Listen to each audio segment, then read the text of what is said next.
সে অবস্থা করেছে, সারাদিন আমি মানুষটা কিছু খেতে পর্যন্ত পারিনি, আমার বাড়ির লোকজনকে কিছু খেতে পর্যন্ত দেয়নি।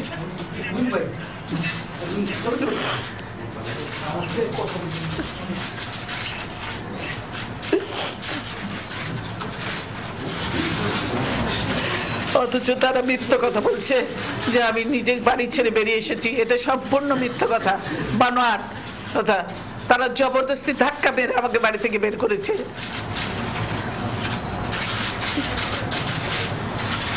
আপনারা গেলে, আপনাদের যদি সাংবাদিকদের ঢুকতে দেয়, আপনারা দেখে আসেন কিভাবে ভেঙেছে তারা। তারা প্রথমে ফ্রন্ট দরজায় গ্রিল যেখানে আছে, গ্রিলের নেট কেটে তালা ভেঙে ভিতরে ঢুকেছে। তারপরে আমার একটা স্টাডি রুম, সেখানে তারা ধাক্কা মারতে মারতে আমার লোকজনকে কাজে, তারপরে তারা ভয়ে খুলে দিয়েছে। তারপরে আমার বেডরুমে এসছে, বেডরুমে ধাক্কা মেরে মেরে মেরে মেরে লাথি মেরে মেরে মেরে সব ইয়ে করে, তারপরে বেডরুমে ভেঙে, এখনো আছে ভাঙা, ভেঙে তারপরে তারা ঢুকেছে ভিতরে। ভিতরে ঢুকে সব লাঠি ছোটা নিয়ে সব ঢুকেছে ভিতরে, ঢুকে সব আমার জিনিসপত্র সব ই করেছে, এমন ভাবে ইয়ে করেছে, তারা টানতে টানতে নিয়ে এসেছে। গভীর দুঃখে ভরা মন নিয়ে আপনাদের উদ্দেশ্যে দুটি কথা বলবো।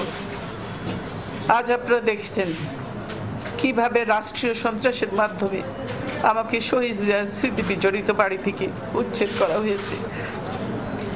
দীর্ঘদিনের সংসারের সব মালামাল রেখে আমাকে এক কাপড়ে বাড়ি থেকে বেরিয়ে আসতে হলো।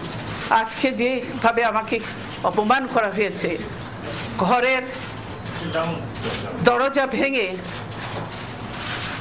ভেঙে আমার বেডরুমের দরজা ভেঙে রীতিমতো ট্রেনিং হিচড়ে তারা বের করেছে।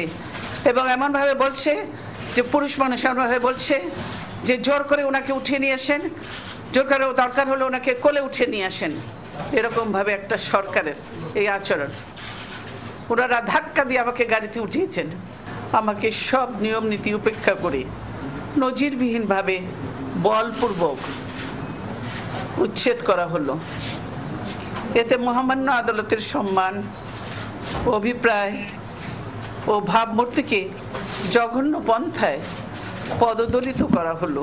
এই উচ্ছেদ করতে গিয়ে যে অমানবিক আচরণ তারা করেছে, তাতে আমি নিজে অপমানিত, লাঞ্ছিত শুধু নই, লজ্জিত বোধ করছি। আমার পরিবারের সদস্যদের গায়ে হাত তুলতেও তারা দ্বিধাবোধ করেনি।